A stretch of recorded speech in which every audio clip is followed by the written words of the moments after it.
Hey everyone, and welcome back to yet another video where today we're going to be talking about exactly what the fucking title says we're going to be talking about. I'm like, come on guys, can you not just read the title? Okay. Alright. Back to the point. I get it. Back to the point. We're going to be talking about Oculus Quest versus Rift S. Two titans clashing in an epic battle inside this very boring video. So let's just get down to the details, the specs, everything.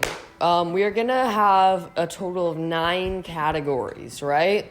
So these categories include price, resolution, comfortability, audio, graphics, build quality, tracking, portability, and controllers.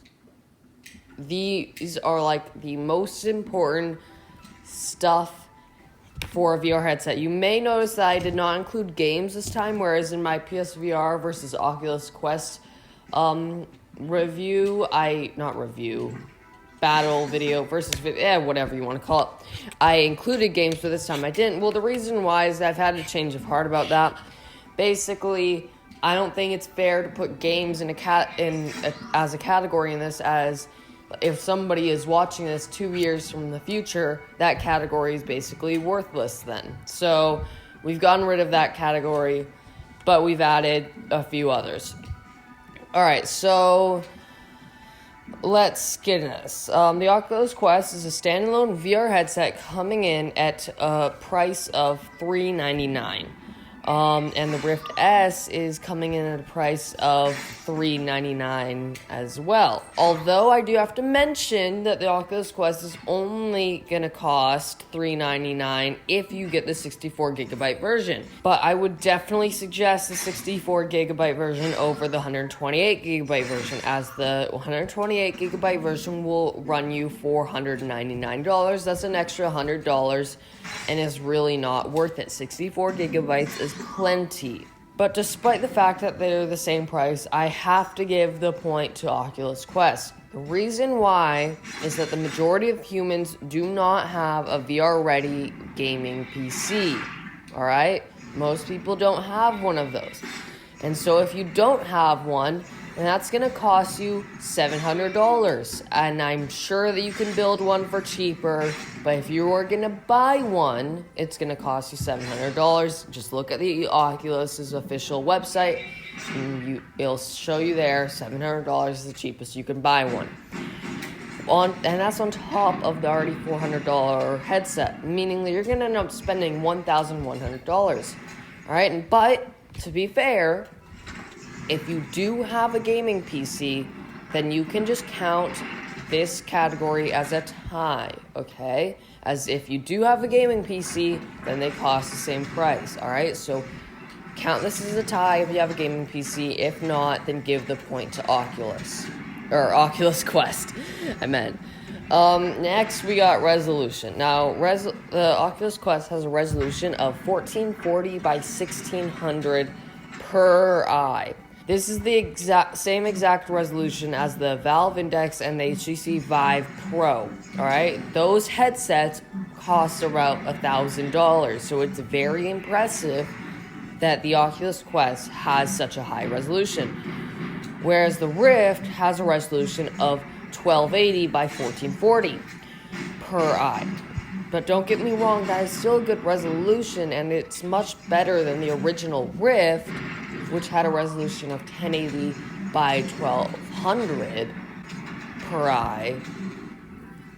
But this is one that obviously has to go to the Quest due to its higher resolution. Next, we got comfortability. Now, this is a kind of shady, rocky area where if you look at the surface, technically the point should go to Rift S, as it is it has that halo head strap design, which is much more comfortable as the baseball cap head strap design that the Oculus Quest has. But it is worth mentioning that for $100 you can buy the HTC Deluxe audio strap, which actually does work for the Quest. So you can hook the deluxe audio strap to the Quest, which will make it about as comfortable as the Valve Index, which people are saying is the most comfortable VR headset. So it will be as comfortable as that, and it will have headphones attached to it. But, you gotta be fair, that's an add-on. You have to spend $100 to get that. So I do have to give the point to Rift S, as out of the box it's going to be more comfortable. But it is important to mention that if you are willing to spend $100, that will give you better audio, and it'll be more comfortable than any headset except for the Valve Index, because the head strap is like the same.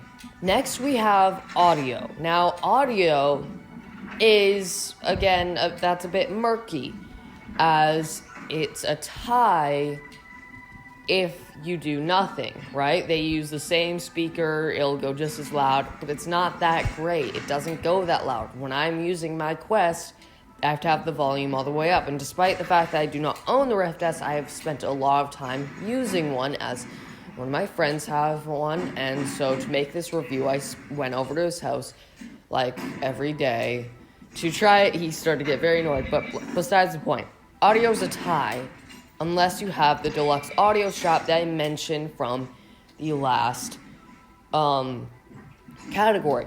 Now, the deluxe audio strap cannot be attached to the Rift S, but it can be attached to the Quest. Now, that deluxe audio strap has headphones, so it'll make it more comfortable and it'll add more audio, or better audio. I don't know how you can have more audio. That doesn't really make sense.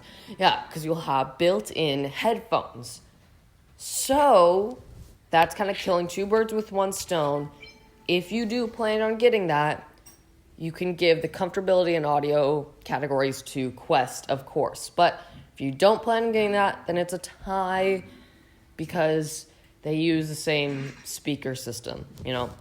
Next, we have graphics. It's going to Rift S. I'm sorry, but there's nothing that you can do to convince me that Quest has better graphics, since, you know, Quest is using a Snapdragon 835.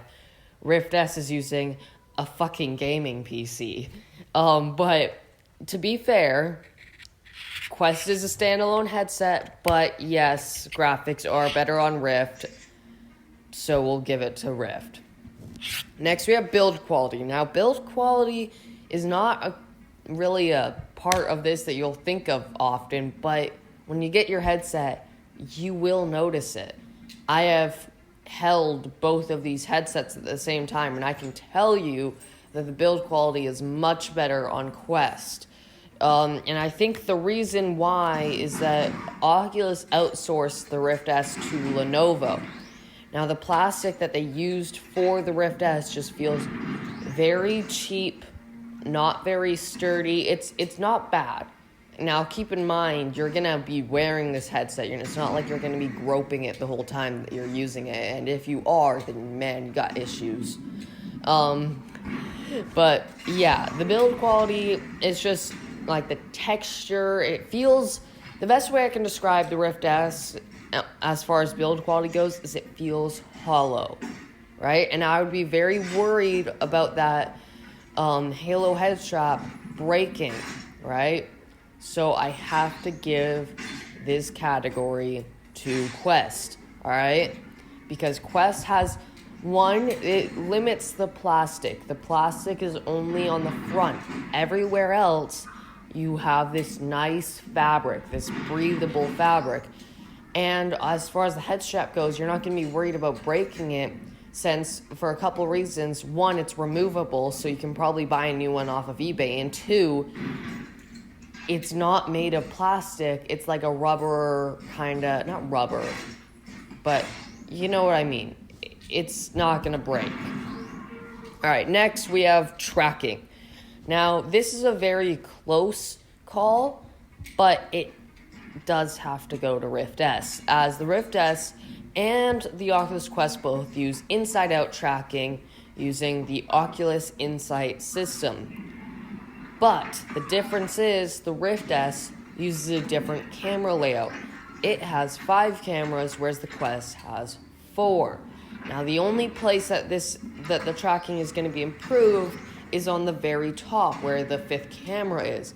This will allow you to put your hand over your head and it won't lose tracking. Now you can kind of put your hand over your head on Oculus Quest, but if you put it really close to your head, you're going to lose some tracking. Not that big of a deal, but still it is better on the Rift S.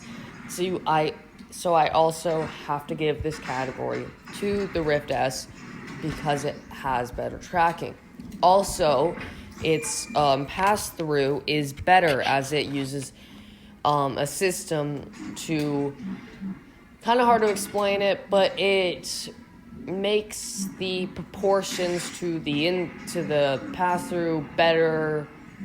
I'm not making any sense right now, but yeah, it basically makes sure that there's no distortion. Now, if you use the Insight system on Oculus Quest, you'll notice like sometimes things look bigger, like if your hand will look bigger in the Insight system than it does when you're not wearing the headset, and that's due to the camera kind of distorts things, whereas on Rift S, they can use software to fix that because, it has a fucking gaming PC attached to it. Next, we have portability, and if you are going to try and tell me that portability is better on Rift S, then I am going to punch you. Somehow, I will punch you. Because that's what the Quest was made for. It was made for portability. Just recently, I actually took my Quest on vacation, and it was perfect. You can't really do that no, you can take your Rift S on vacation, although it's not going to much work since, you won't have a gaming PC with you. So you can take the headset, but that headset isn't going to do much without the gaming PC attached. But yeah, Rift S is a great headset, but it does not win in the portability. Also, due to the fact that the Quest has that, has the baseball cap design for the head strap, and it will still have that if you get the deluxe audio strap, by the way. But due to that fact, it is more portable than the Rift S that has the bulky, giant Halo head strap. So yeah, portability definitely goes to Quest. Next, we have controllers, which is a big fat tie. They literally use the exact same controllers. You can take a Quest controller and pair it to a Rift S controller, take a Rift S controller, pair it to the Quest, because they're the same fucking controller. So yeah, that's a tie. Now, if you are a human being that knows how to count, then you will have noticed that Quest has won. It won in price, it won in resolution, it lost in comfortability, it tied in audio, it lost in graphics, it won in build quality, lost in tracking, won in portability, and tied in controllers. The Oculus Quest got 4 points, whereas the Rift S got 3, and then they tied for 2 of the categories. Now, it is important to note that if you have the gaming PC, then these 2 headsets tied, as then you would have counted price as a tie, as you would not need to buy a gaming PC as you already have one. But there is another thing to note, and I kind of excluded this from the categories as it is just a nice little bonus if you decide to get the Quest and you have a gaming PC.